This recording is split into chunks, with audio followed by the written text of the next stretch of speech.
어린 양 존귀하니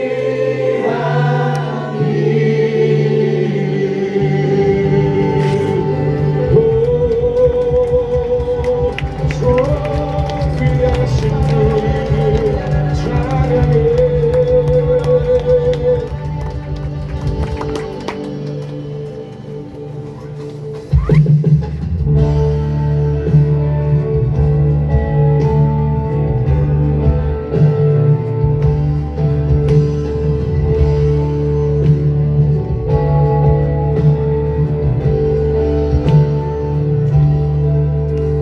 주님 사람 일어나 다림을 합하여 이 세상 모든 말이 닫혀서 멸하세 저 앞에 오는 적군을 다 싸워 이겨라 주 예수 믿는 힘으로 온 세상 이기네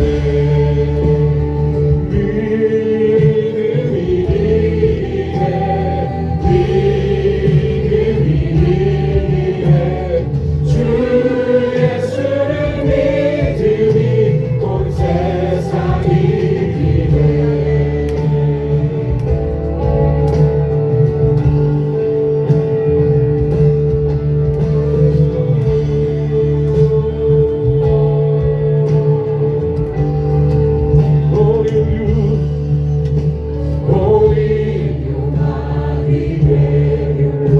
근죄에 빠지니 주위로 길을 들고서 의기도 들이세 참 믿고 의지하면서 더없이 나갈 때 주 예수 믿는 힘으로 온 세상이 믿음이 이기네 믿음이 이기네 믿음이 이기네 주 예수를 믿음이 온 세상 이기네 끝까지 이긴 자에게 끝까지 이긴 자에게 이 옷을 입히고 또 영생 복을 주시니 참 기쁨일세 이 어두운 세상 지나서 저 천성 나도록 주 예수 믿는 힘으로 온 세상 이기네 믿음이 이기네 믿음이 이기네 주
그의 지혜 무궁하며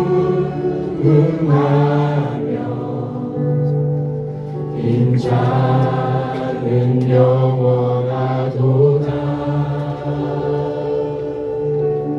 상한 자를 고치시며 상처를 싸매시도다. 별들의 수를 세시며 이름을 붙이셨도다. 그가 구름으로 하늘을 덮으시며 땅을 위하여 비 준비하시니 예루살렘아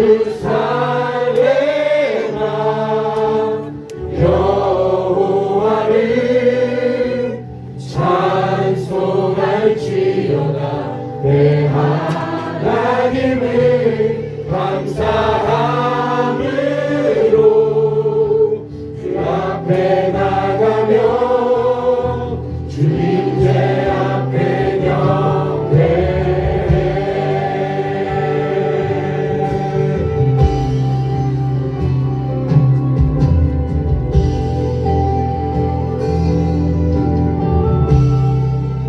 우리 주는 위대하며 우리 주는 위대하며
하나님 감사합니다. 하나님 감사합니다. 하나님 오늘도 우리를 주님의 그 임재 앞으로 불러주심에 감사합니다. 하나님 오늘 우리를 주님의 그 은혜 앞으로 불러주심에 감사합니다.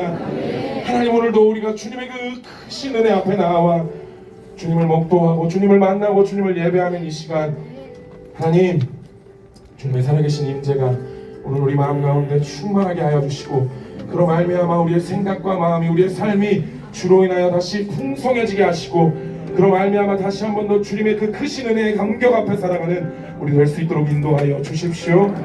감사합니다. 오늘도 주께서 우리에게 말씀하실 때 그 말씀 앞에 믿음으로 반응하며 살아가길 간절히 소원하오니 역사하시고 인도하여 주시옵소서. 선생님의 살아계신 예수님의 이름으로 기도드렸습니다. 아멘. 말씀 같이 보겠습니다.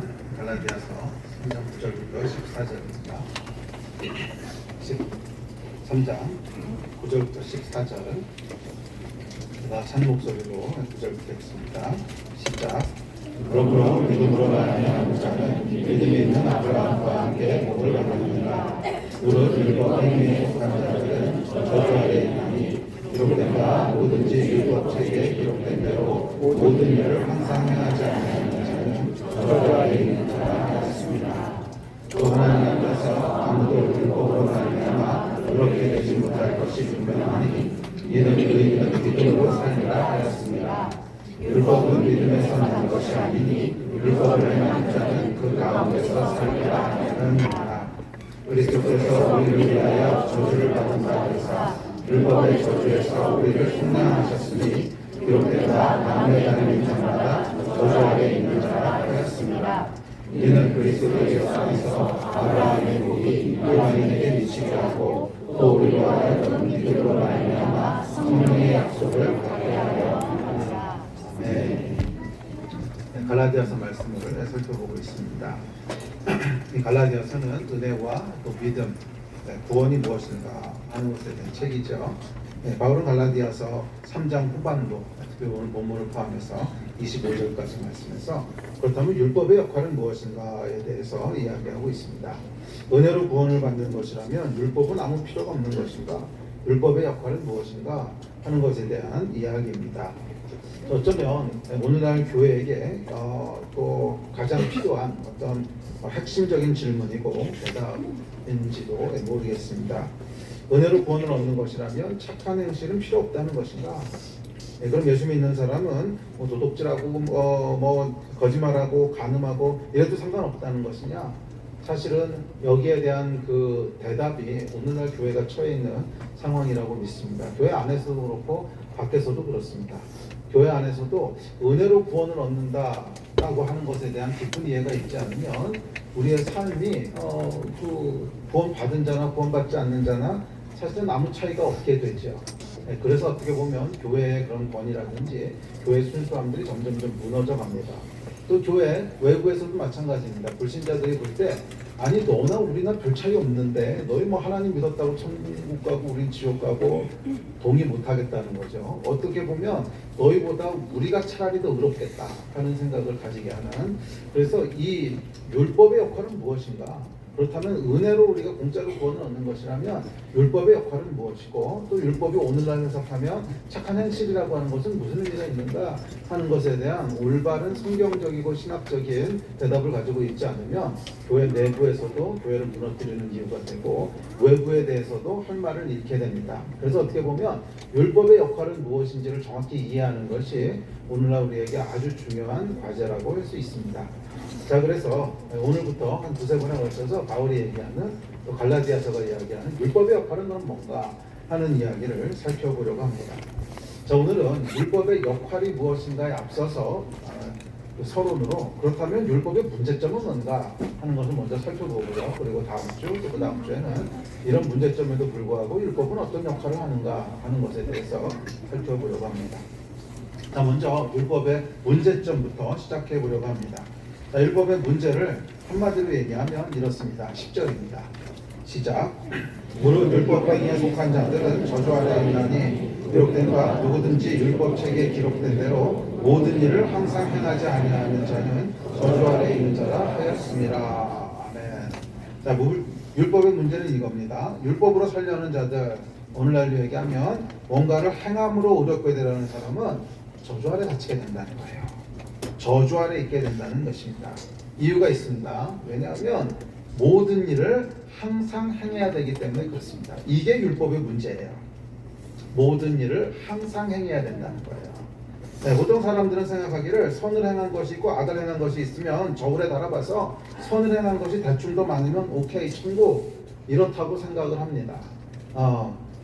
그리고 예를 들면 이슬람 같은 경우에는 정확히 그렇게 얘기하죠. 이 땅에서 삶을 다 마치고 죽어서 알라 앞에 가면 저울이 하나 있는데 저울 한쪽에는 선행을 행한 것, 이쪽에는 악행을 행한 것 딱 달아가지고서 어느 쪽으로 기울어지냐에 따라서 천국 지옥이 결정된다고 얘기합니다.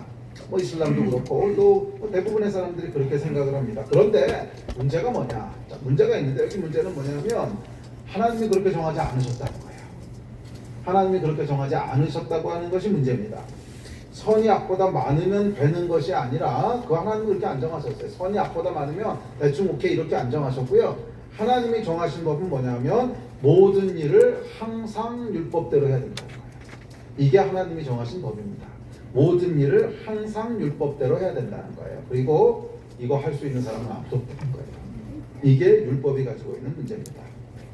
기독교인뿐만이 아니라 불신자들도 패턴이 크게 다르지 않습니다.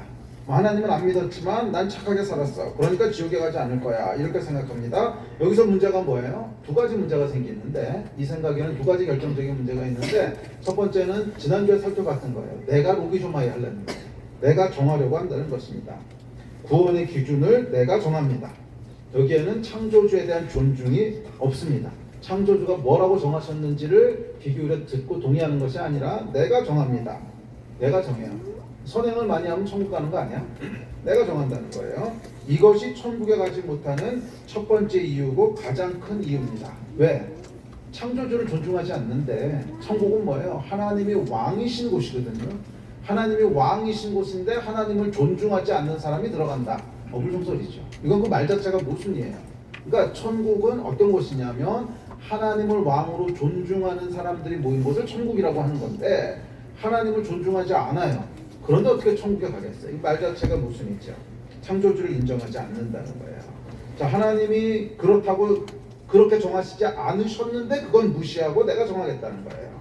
내가 로기조마이 합니다. 마치 학생이 스스로 시험 문제 내겠다는 것과 똑같죠. 내가 시험 문제 내겠습니다. 그리고 내가 풀겠습니다. 이거하고 다를 바가 없다는 거예요. 창조주에 대한 존중 없이 자기가 스스로 룰을 정합니다. 자기가 하나님 하겠다는 거죠. 자기가 하나님 하겠다는 것. 이것이 천국에 들어가지 못하는 제1원인입니다. 이것 때문에 못 들어가는 거예요. 네. 이 다음에 하나님 앞에 가면 천국 죽어서 심판대 앞에 서면 딱 하나님이 하나 물어보신다는 거. 너 예수 믿었어? 이거 하나 물어보시는데 이게 하나님이 정하신 기준인데 나는 그걸로 심판 안 하겠습니다. 나는 뭐 예수 믿었든 안 믿었든 뭐 모르겠고 착하게 살았느냐 안 살았느냐로 하겠습니다. 이게 뭐예요? 이 학생이 자기가 이제 문제 내고 자기가 풀겠다는 거잖아요. 그러니까 창조주에 대한 존중이 없기 때문에 결국 천국에 들어가지 못하는 거예요. 네, 하나님은 믿음을 의로 보시겠다고 정하셨어요. 그러면 이게 의입니다. 거기에 토달하고 할 소용없어요. 창조주가 정하셨어요. 믿음을 의로 정하겠다. 네, 착하게 사는 것이 의라고 하는 뇌피셜은 창조주 앞에서 아무 도움이 되지 않습니다. 하나님은 믿음을 의로 정하셨다는 거예요. 네. 근데 여기에 대해서 이제 생각들이 많습니다. 그러면 뭐 도덕질해도 괜찮고 뭐 사기쳐도 괜찮고 믿기만 하면 된다는 것입니까? 이게 공평합니까? 이 사람들아, 하나님도 생각이 있으시겠지. 하나님도 생각이 있으시겠지. 아무 생각 없이 그렇게 하셨겠어요. 그러니까 이런 질문은 뭐냐면 창조주를 존중하지 못하고 신뢰하지 못하는 거예요. 그렇게 하면 안 됩니다. 하나님 그렇게 하면요 그냥 공짜로 용서해 주시면 사람들이 지 맘대로 살아서 개판이 됩니다. 하나님도 생각이 있으시겠죠. 그러니까 우리가 이렇게 반응하는 이유는 하나님보다 우리가 더 똑똑하다고 생각하는 거죠. 그게 천국에 들어가지 못하는 제1원인이라는 거예요. 창조주에 대한 존중이 없는 거예요. 생각이 있으시겠지. 하나님이 아무 생각 없이 천국을 개판으로 만드시겠습니까? 안 그러실 거라는 거예요. 다 하나님도 계획이 있으십니다. 그 계획이 뭔지는 뒤에 가서 좀 더 살펴볼 텐데 하여간 하나님도 다 계획이 있으세요. 그거를 인정하지 못하는 것이 우리의 첫 번째 문제입니다. 두 번째 문제가 있는데, 두 번째 문제는 앞서 언급했듯이 율법을 지키려면 모든 것을 항상 지켜야 된다는 거예요. 모든 것을 항상 지켜야 된다는 거예요. 그러면 의에 이를 수 있다는 거예요. 율법이요 악한 게 아니라는 거예요. 율법은 좋은 것이고 선한 것이기 때문에 그것을 항상 다 지킬 수만 있다면 할렐루야 아멘 이렇게 될 수 있어요. 그런데 이게 가능하겠냐는 거예요. 그래서 11절은 이렇게 얘기합니다. 시작. 또 하나님 앞에서 아무도 율법으로 말미암아 의롭게 되지 못할 것이 분명하니 이는 의인은 믿음으로 살리라 하였습니다. 과연 모든 율법을 항상 지킬 수 있겠는가? 아니요. 아무도 율법으로 말미암아 의롭게 되지 못할 것이 분명하다는 거예요. 이거는 말할 필요도 없지 않느냐? 모든 일을 항상 지킬 수 있는 사람이 있겠느냐? 아무도 없지 않느냐? 아무도 하나님 앞에서 율법으로 말미암아 의롭게 되지 못할 것이 분명하다는 거예요. 왜? 문제는 모든 항상 이 두 단어가 문제예요. 모든 항상. 그 얘기는 뭐냐면 99번은 지켰어요. 그런데 한 번 어겼어. 그러면 땡 탈락이라는 겁니다. 9,999번은 지켰어. 그런데 한 번 어겼어. 그럼 땡 탈락이라는 거예요. 그렇게 여러분 이거는 태어나자마자 죽는 것 말고는 방법이 없습니다. 태어나자마자 죽는 것 말고는 방법이 없어요. 그런데 사실 태어나자마자 죽어도 어렵습니다. 내 부모를 공경하라 이 율법은 못 지켰잖아요. 좀 울지 마 그래도 울고요. 좀 자 그래도 안 자고요. 부모를 공경을 안 하잖아요. 애들이. 그러니 이게 뭐예요? 내 부모를 공경하라 율법을 태어나면서부터 어깁니다. 그래서 이거로도 어려워요. 이거로도. 자, 이 모든과 항상으로 인해서 율법으로는 누구도 구원에 이를 수 없다는 거예요. 그래서 율법은 우리를 저주 아래 있게 합니다. 자, 저주라고 하는 게 뭡니까? 저주는 복을 누리지 못하는 것을 저주라고 부릅니다. 하나님이 우리를 위해서 준비하신 복이 있습니다. 사람을 창조하시고 하나님이 잘 처음 하신 것은 복을 주신 거였어요. 복을 주시며 이르시되. 그러니까 하나님의 말씀을 지키는 것에는 복이 따라온다는 거예요. 그런데 저주는 뭐냐면 그 복을 누리지 못하는 것을 저주라고 합니다. 그리고 율법은 그 복을 누리지 못하게 한다는 거예요. 율법은 우리를 저주 아래 가둡니다. 의인은 오직 믿음으로만 삽니다. 자, 그렇다면 하나님 우리에게 주시는 복이 뭘까요? 그 복에 대해서 오늘 갈라디아에서 보면 아브라함의 복이다 이렇게 얘기합니다. 그러니까 하나님께서 죄로 말미암아 떠났던 인간들을 다시 부르시면서 아브라함으로 하나님의 백성을 시작하시죠. 그러면서 원래 주시려고 했던 복을 아브라함을 통해서 회복시키십니다. 그래서 아브라함의 복이라고 하는 건 뭐냐면 하나님이 창조하시면서 우리에게 주시고자 했던 복이에요. 그런데 타락으로 말미암아 멀어졌다가 다시 구원으로 돌아오는 자들, 다시 하나님께로 돌아오는 자들에게 주시려고 했던 복이 아브라함의 복이라는 거예요. 자, 그럼 아브라함의 복은 뭘까요? 성경에 보면 특별히 창세기를 살펴보면 대충 한 4가지 정도로 요약이 됩니다. 첫 번째 부분이 이겁니다. 첫 번째 갈라디아서 3장 9절에 보면 이렇게 얘기하죠. 시작. 그러므로 믿음으로 말미암은 자는 믿음이 있는 아브라함과 함께 복을 받느니라. 그러니까 우리가 믿음으로 하나님 앞에 나아갈 때 이 아브라함에게 주시려고 했던 복이 우리 복이 된다는 거예요. 그 복에 참여하게 된다는 겁니다. 자, 첫 번째 복은 이렇습니다. 창세기 15장 6절입니다. 시작. 아브라함이 여호와를 믿으니 여호와께서 이를 그의 의로 여기시고. 아브라함에게 주신 첫 번째 복은 뭐냐면 믿음으로 의롭게 되는 복이라는 거예요. 아브라함에게 주신 첫 번째 복은 믿음으로 의롭게 되는 복입니다. 그래서 하나님 앞에서 죄 사함을 받고 의롭다함을 받습니다. 더 이상 저주가 없고 형벌이 없습니다. 이게 크고 첫째 되는 복이죠.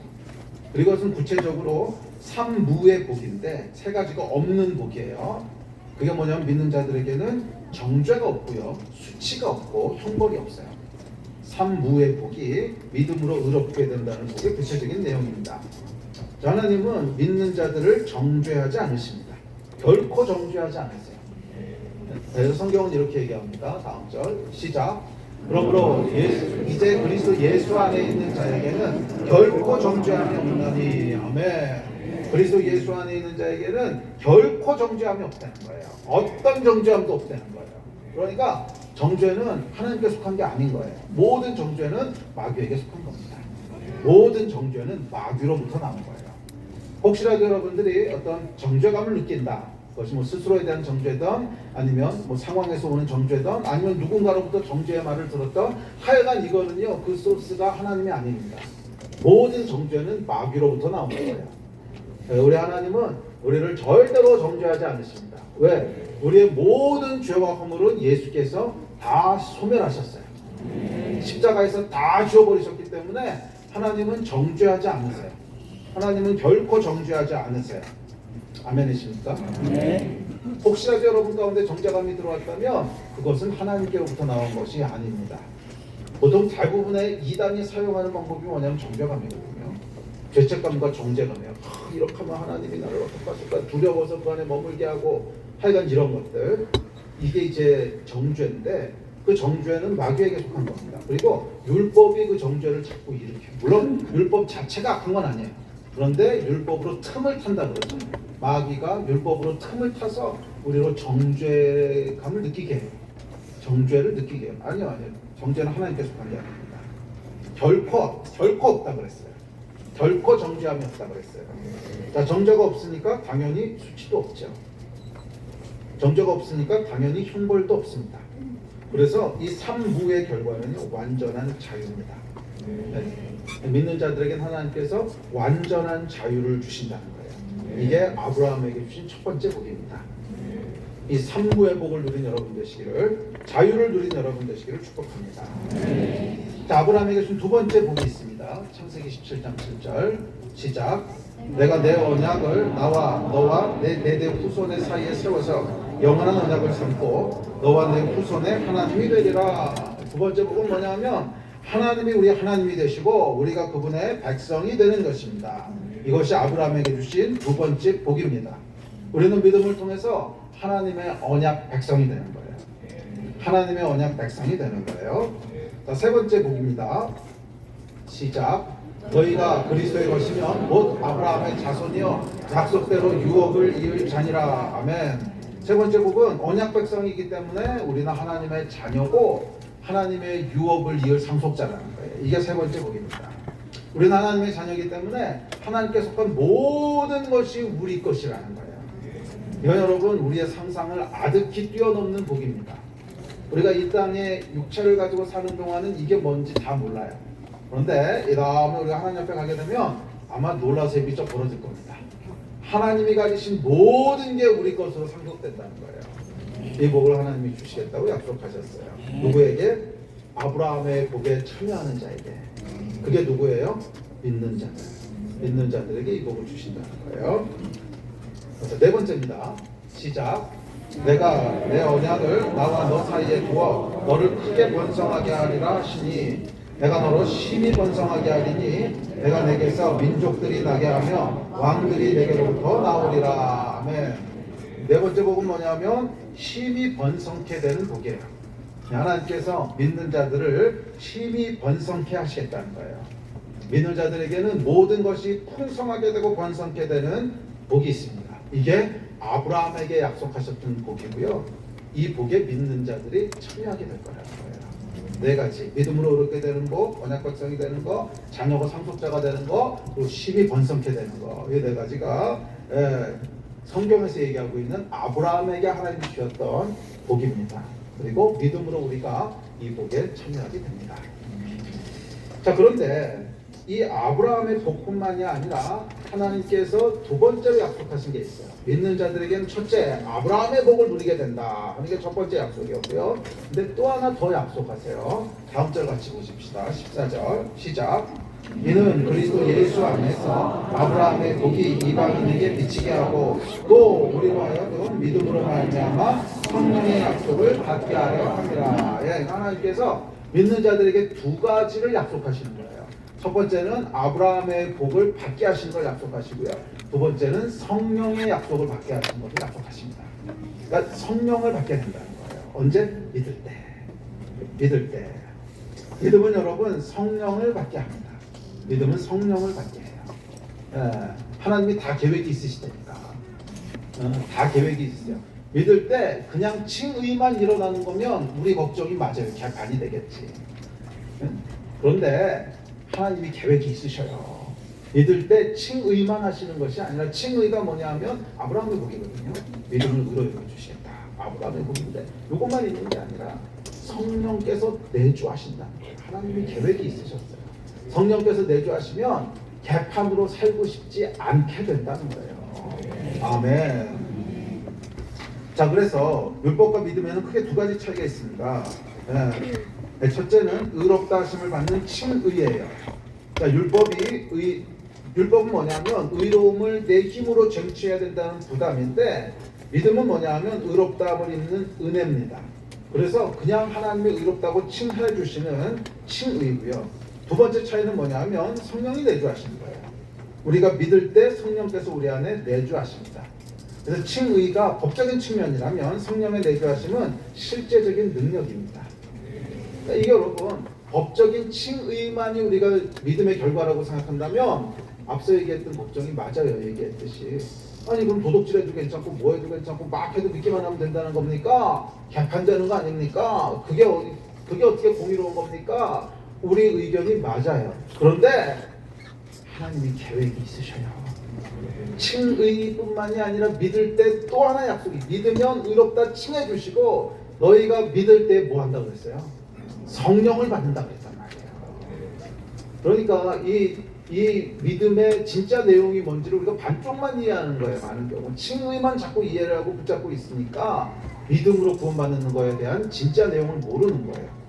믿음으로 구원받는 칭의만 가지고는 이것은 그냥 법적인 측면이지 우리 안에 변화가 일어나진 않아요. 변화가 일어나지 않으니까 맞아요. 개판이 되겠죠. 그리고 천국 간다는 말만 앵무새처럼 이렇게 읽겠죠. 또 밖에서 볼 때도 이상한 거죠. 저는 우리하고 다른 게 하나도 없는데 왜 천국 간다고 하냐. 이상한 거죠. 그런데 믿을 때 또 하나 약속이 있단 말이에요.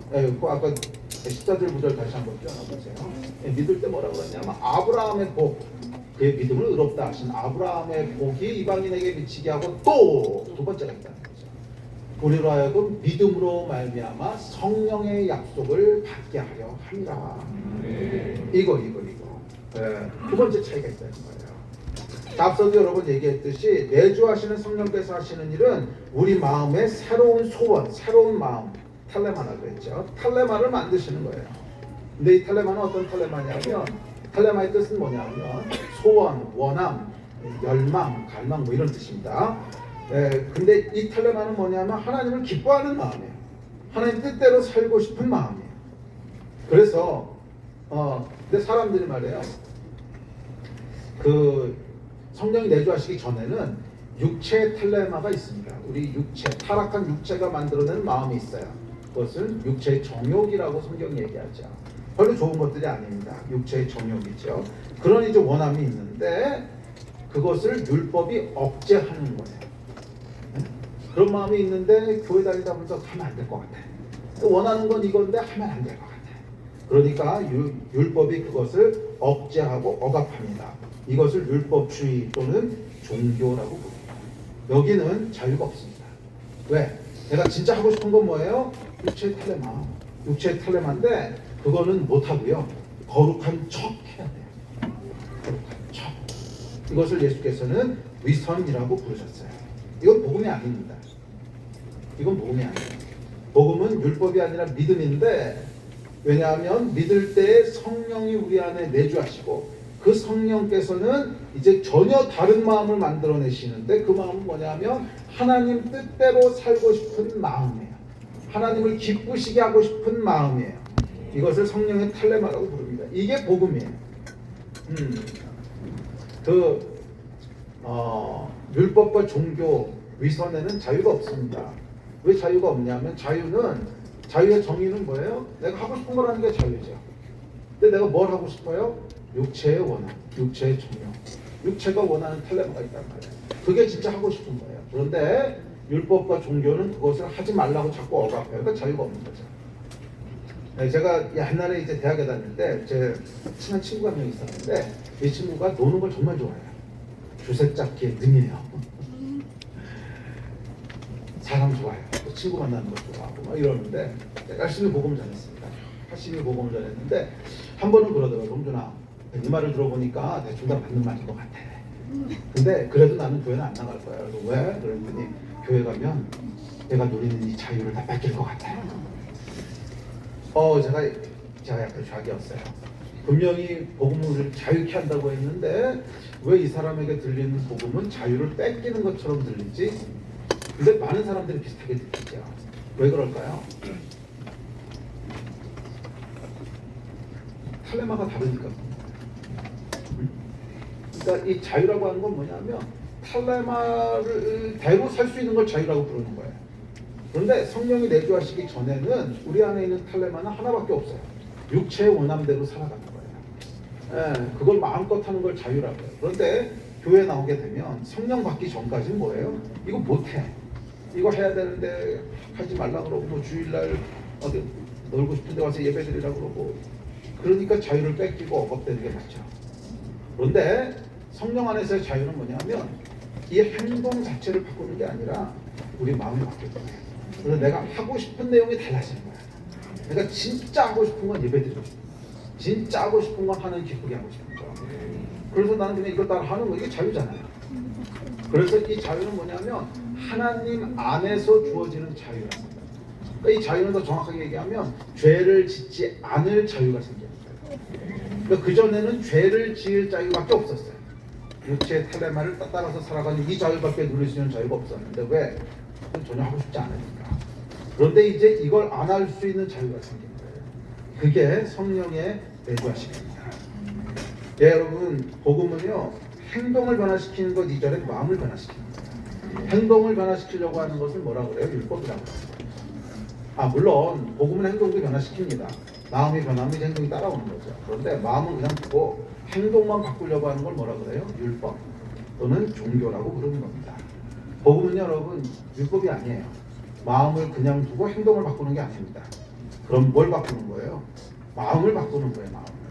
하고 싶은 내용이 달라지는 거야. 어떻게? 성령이 내주하시는 거예요. 그래서 결국 복음은 뭐냐면 내주하시는 성령님이에요. 그리고 이거는 논리적으로 설명할 수 있는 게 아니라 신비에 속한 영역입니다.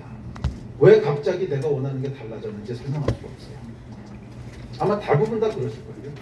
네, 저도 대학교 2학년 때 성령을 받고 나서 왜 내가 갑자기 하나님 뜻대로 살고 싶어졌는지, 왜 내가 예배 드리는 게 그렇게 좋아졌는지. 제가 성령 받고요 일주일에 7번을 교회를 가서 예배를 드렸습니다. 매일 저녁 수업 끝나면 그냥 하여간 찾아다니는 거예요. 예배 드릴 때. 금요일 날은 기도원을 나가고 화요일 날은 그 당시에 그 예수전도단 화요 모임이 있었는데 그거 쫓아가고 하여간 월화수목금토일 계속 가는 거예요. 이게 여러분 그냥 하루 만에 일어난 변화예요. 설명이 안 되죠. 갑자기 왜 그러는지.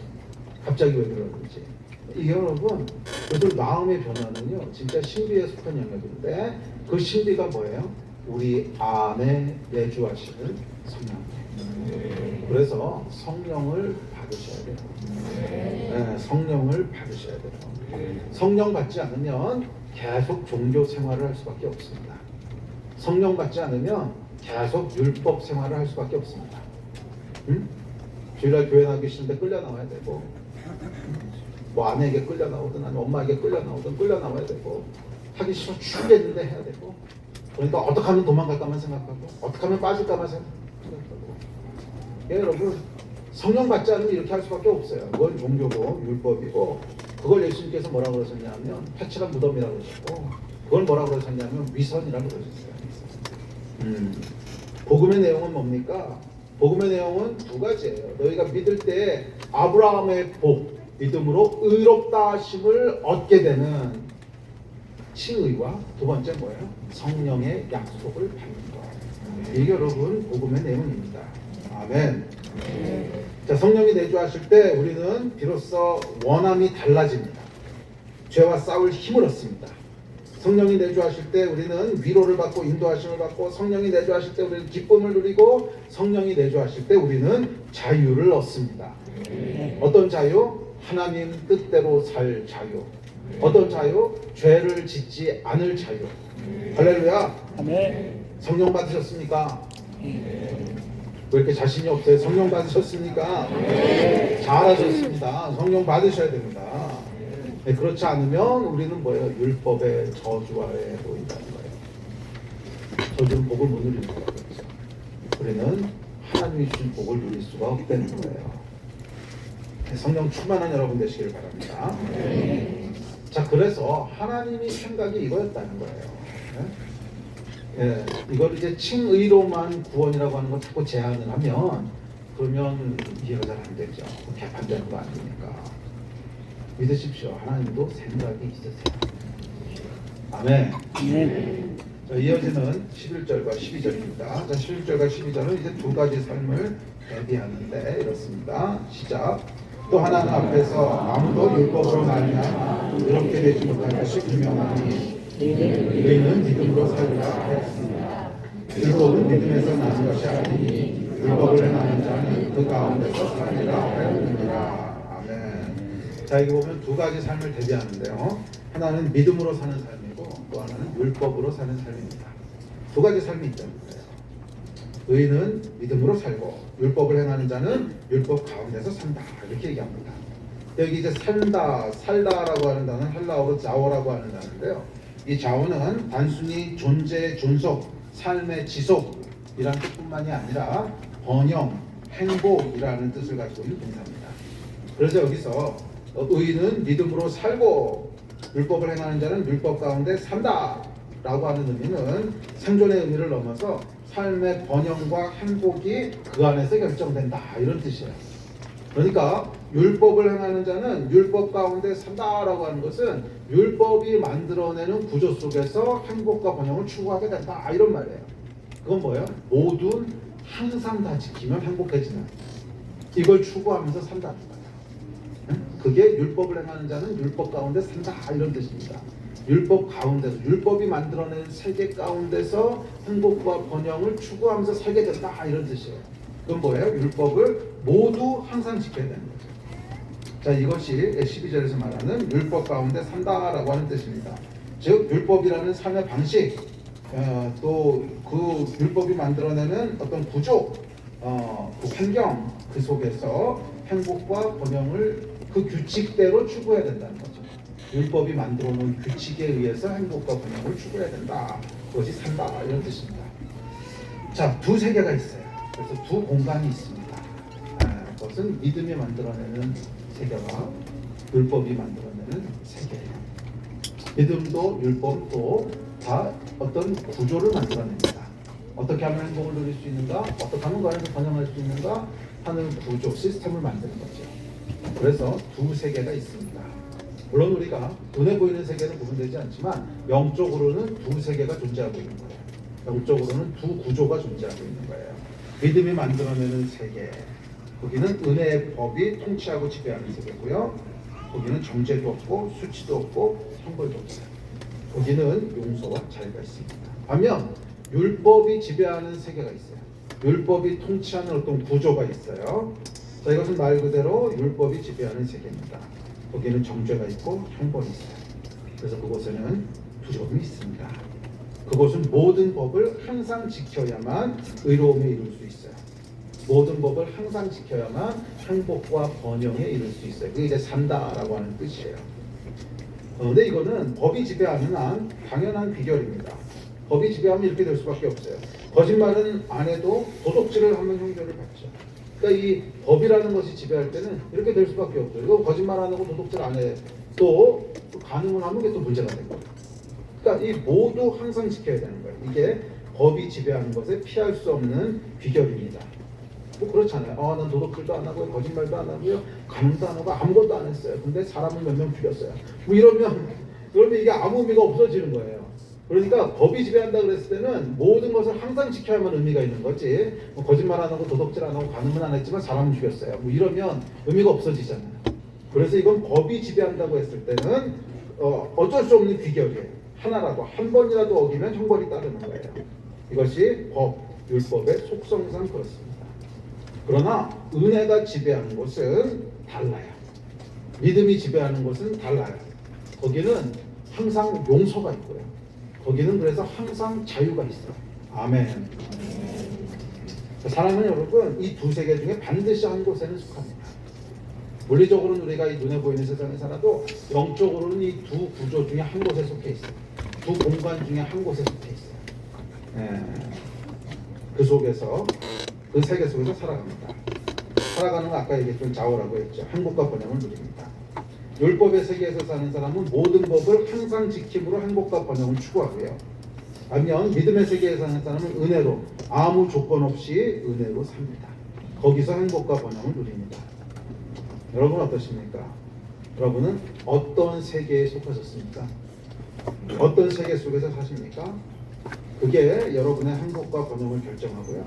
그게 여러분의 영원한 운명을 결정하게 됩니다. 자, 예수께서 하신 일은 뭔가? 예수께서 하신 일은 우리를 율법의 세계에서 은혜의 세계로 옮기신 거라는 거예요. 그게 예수께서 하신 일이라는 거예요. 다음 절 같이 읽어봅시다. 13절입니다. 시작. 그리스도께서 우리를 위하여 저주를 받은 바 되사 율법의 저주에서 우리를 속량하셨으니 기록된 바 나무에 달린 자마다 저주 아래 있는 자라 하였습니다. 아멘. 그러니까 예수께서 하신 일은 뭐냐면 우리를 율법이 만들어낸 세상에서 꺼내셔서 믿음과 은혜가 만들어내는 세상으로 옮기셨다는 거예요. 우리는 원래 어디 있었습니까? 율법의 저주 아래 있었어요. 율법이 만들어내는 세계에 속해 있었습니다. 그런데 예수께서 이 모든 저주를 다 대신 받으셔서 우리의 저주를 속량하셨어요. 그래서 이제 우리를 다른 세계로 옮기셨는데 그것은 믿음이 만들어내는 세계라는 거예요. 은혜가 만들어내는 세계라는 거예요. 우리를 다른 세계로 옮기셨습니다. 다른 법이 지배하는 세계로 옮기셨어요. 그래서 여러분들은 예수를 믿는 순간 다른 세계에 사는 사람이 된 겁니다. 이전과는 다른 세계로 옮겨진 거예요. 알고 계십니까? 믿고 계십니까? 더 이상 정죄가 없습니다. 어떤 죄를 지어도 정죄가 없어요. 더 이상 수치도 없습니다. 어떤 죄를 지어도 여러분은 의인입니다. 더 이상 형벌도 없습니다. 예수께서 다 치르셨습니다. 그래서 그 세계에서 여러분은 의로운 하나님의 자녀입니다. 예수께서는 전혀 다른 세계로 우리를 옮기셨어요. 이제 옛 나라의 삶은 잊어버리십시오. 여러분은 다른 나라로 이민 가신 겁니다. 옛날 나라 법 따를 필요 없어요. 이제는 이민 가서 새롭게 사시게 된 그 나라 법을 따르셔야 되는 거예요. 이전과는 전혀 다른 나라의 법, 그 법이 만들어내는 구조 속에 살게 된다는 거예요. 제가 예를 하나 들어볼게요. 제가 93년도에 이제 미국에 유학을 갔습니다. 비행기를 타고 처음으로 다른 나라를 간 거였어요.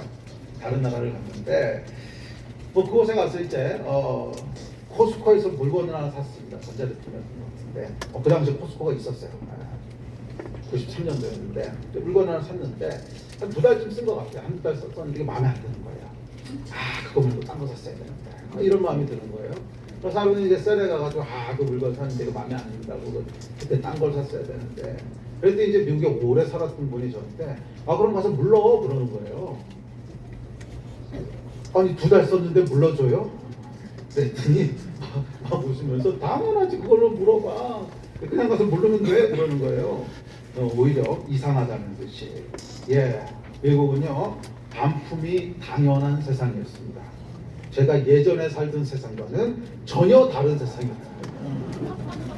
요즘은 이제 한국도 이렇게 반품을 잘해주는데 90년대는 전혀 그렇지 않았고 그냥 한번 사면 끝나는 거지. 그것도 뭐 2달 쓴 걸 누가 바꿔줘요? 당연히 안 바꿔주죠. 그런데 제가 다른 나라로 옮겨간 거였어요. 그 나라에서는 2달이 됐든 3달이 됐든 그냥 마음 안 들면 물러주겠다는 거예요. 안 믿어지죠. 그런데 그렇다는 거야.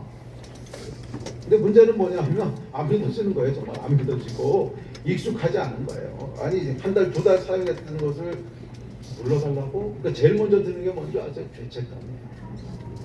사람이 양심이 있지 2달 쓴 걸 어떻게 물러? 죄책감.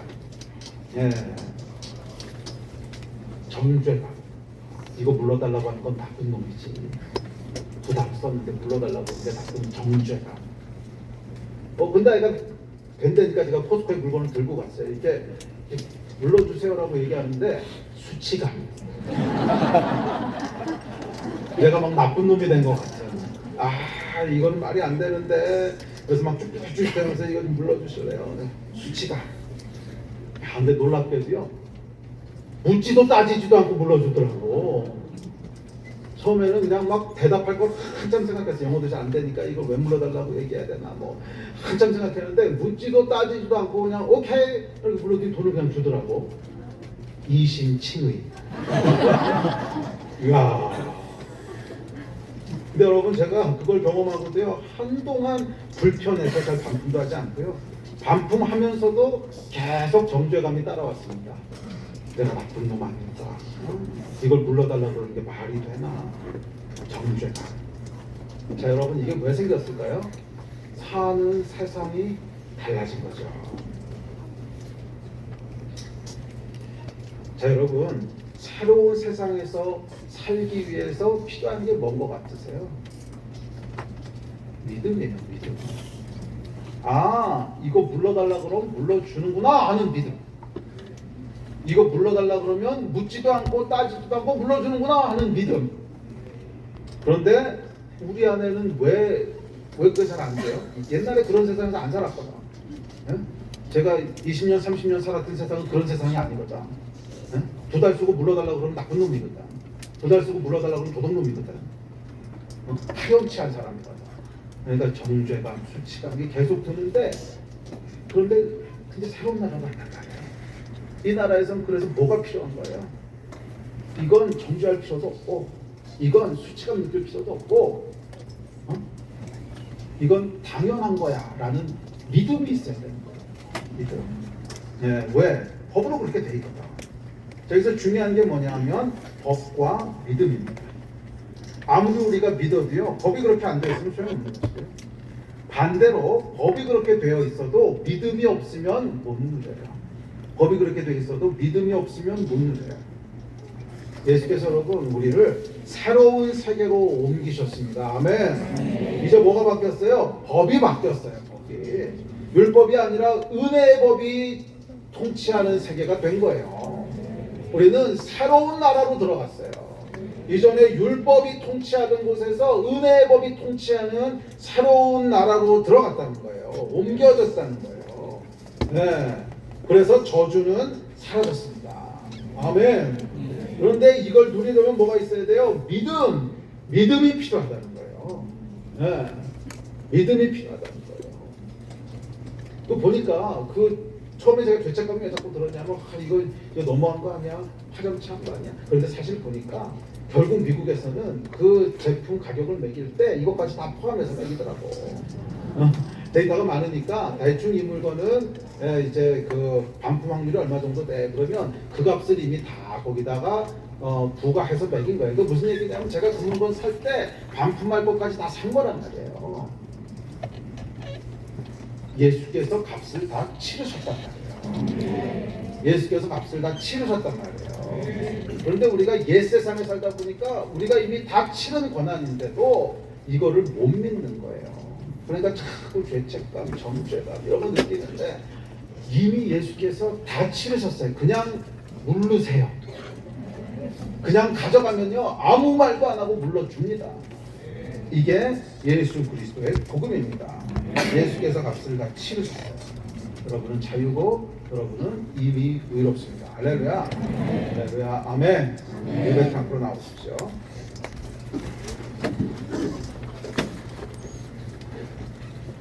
이 믿음을 얘기하면 사람들이 묻습니다. 그러면 은혜가 지배하는 세상은 개판 아닙니까? 아무거나 해도 괜찮다는 거잖아요. 그게 말이 됩니까? 이걸 막아주는 게 뭐예요? 성령의 가시. 그게 3장 14절이 얘기하는 복음입니다. 시작. 이는 그리스도 예수 안에서 아브라함의 복이 이방인에게 미치게 하고 또 우리가 믿음으로 말미암아 성령의 약속을 받게 하라. 정확히 예수 믿는 복음이 뭔지 얘기하고 있잖아요. 아브라함의 복을 누리게 하고 이게 뭐예요? 칭의. 믿음으로 의롭다 하심을 입었느니라. 칭의. 그런데 그게 끝이 아니라 또 뭐예요? 성령의 약속을 받게 하려 합니다.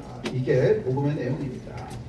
믿을 때 우리 안에 거하시는 성령님, 그 성령께서 우리 안에 새로운 텔레마를 주십니다. 은혜로 다 용서받으면 개판되는 거 아닙니까? 개판되지 않습니다. 왜? 개판으로 살고 싶지 않아요. 이게 하나님이 가지고 계신 계획입니다. 너희는 율법으로 다 통제해야만 개판이 안 될 거라고 생각하지만 그건 하수고 진짜 보수가 있어. 개판으로 살고 싶지 않으면 되는 거 아니야. 이게 하나님이 가지고 계신 계획이라는 거예요. 믿을 때 너희 안에 성령을 부으셔서 개판으로 살고 싶지 않게 하시겠다는 거예요. 할렐루야. 네. 물론 우리 안에 육체의 흔적이 남아있긴 해요. 그래서 또 넘어지기도 하고 실수하기도 하지만 그럼에도 불구하고 우리 안에 이전에는 없던 새로운 텔레마가 역사합니다. 천천히 여러분 마음을 들여다보십시오. 우리 안에요 죄에 대한 유혹이 아직 있어요. 그건 사실입니다. 타락한 육체 가운데 살기 때문에 죄의 유혹이 있어요. 없는 건 아닙니다. 그래서 때로는 실수하기도 하고 넘어지기도 하고 그래요. 하지만 그와 동시에 여전히 여러분 안에는 하나님을 사랑하는 마음이 있지 않습니까? 이 죄의 유혹과 동시에 하나님을 기쁘시게 하고 싶은 마음이 있지 않으세요? 네. 그게 바로 여러분이 새로운 세계 움직이는 증거라는 거예요. 이 마음을 키워갈 수 있다는 거예요. 여러분 우리가 넘어지기도 하고 쓰러지기도 하지만 그건 하나님께서 친의로 해결하셨어요. 예수께서 그 값 다 치렀어. 그거 이미 가격에 다 포함되어 있는 거야. 네? 그냥 가서 불러달라 그러면 돼. 왜? 예수께서 값 다 치르셨어.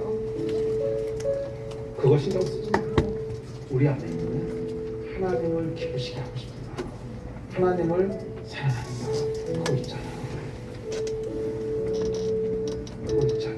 그 마음 있으시지 않으세요? 그거. 이게 바로 새로운 피조물이라는 뜻이고 우리가 새로운 세상에 살고 있다는 뜻입니다. 저와 여러분은 옛 나라에 속한 존재가 아닙니다. 믿음으로 새 나라로 옮겨졌습니다. 이 새로운 나라의 법은 율법이 아니라 은혜의 법이고요. 이 새로운 나라의 법은 성령의 법입니다. 이것을 여러분 누리시기 바랍니다. 어떻게? 믿음으로 이 새로운 아브라함의 복과 성령의 약속을 누리신 여러분 되시기를 주의 이름으로 축복합니다. 일어나서 같이 기도합시다.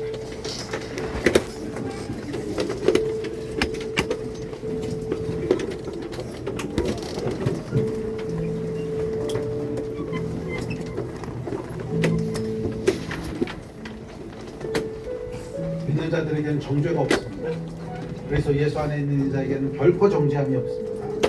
이 아침에 한번 기도합시다. 하나님, 우리가 새 마음을 가지고 살아가게 하여 주십시오. 혹시 이 가운데 아직 그 마음이 없으신 분이 있다면 하나님, 내게도 성령을 부어주십시오. 성령이 내주하게 하여 주십시오. 제가 대학교 2학년 때 처음으로 예수님 만나고요, 이해할 수 없는 변화가 일어났습니다. 내가 왜 하나님을 위해서 살고 싶은지 이해할 수 없는데 그렇게 하고 싶어요. 이게 성령 받는 능력입니다. 이미 성령이 내주하시는 분들은 간절히 기도하십시오. 하나님, 내가 정죄와 형벌과 수치심의 세계에서 살지 않습니다. 나는 은혜의 세계 속에 살아갑니다. 은혜의 복음으로 살아갑니다. 나로 더 충만하게 하여 주시고 이 원수의 거짓말에 속지 않게 하여 주시고 우리 하나님의 은혜 가운데 날마다 걸어가는 그런 하나님의 백성으로 살게 하여 주십시오. 내 안에 있는 성령의 칼레마가 더 충만하여지게 하여 주십시오. 이 마음 가지고 우리 주 한번 부르짖고 잡수면서 기도합니다.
내가 지나왔던 모든 시간이 내가 걸어왔던 모든 순간이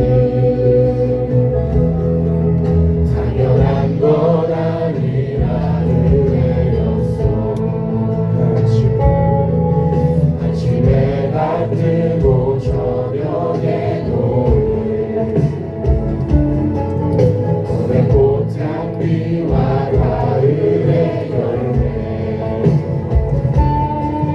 변하는 계절의 모든 순간이 당연한 건 아니라 은혜였어. 모든 것이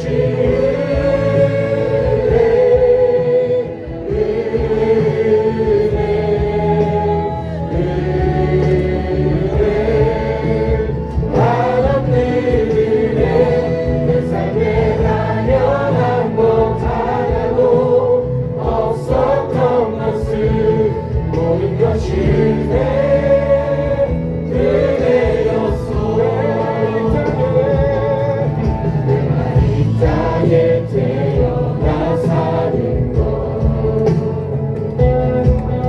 어린아이 시절과 지금까지 숨을 쉬며 살며 꿈을 꾸는 삶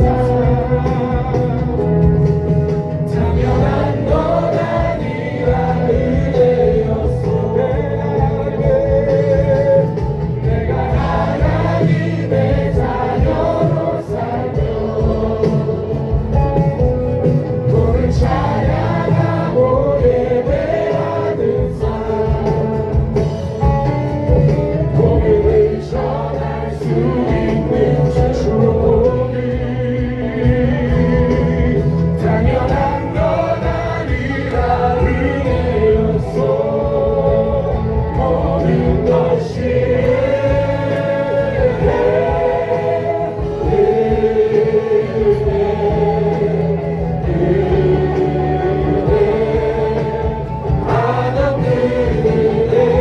내 삶에 당연한 것 하나도 없었던 것은 모든 것이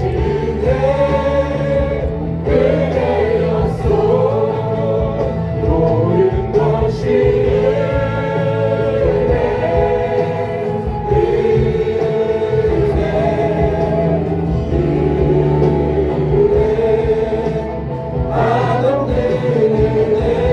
내 삶에 당연한 것 하나도 없었던 것은 모든 것이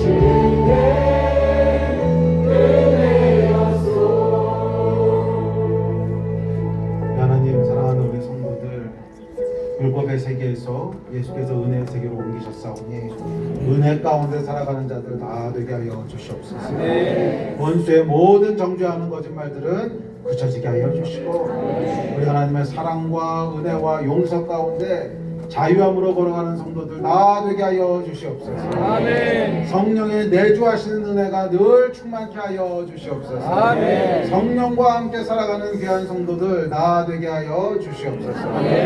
감사합니다. 주 예수 그리스도 이름으로 기도했습니다.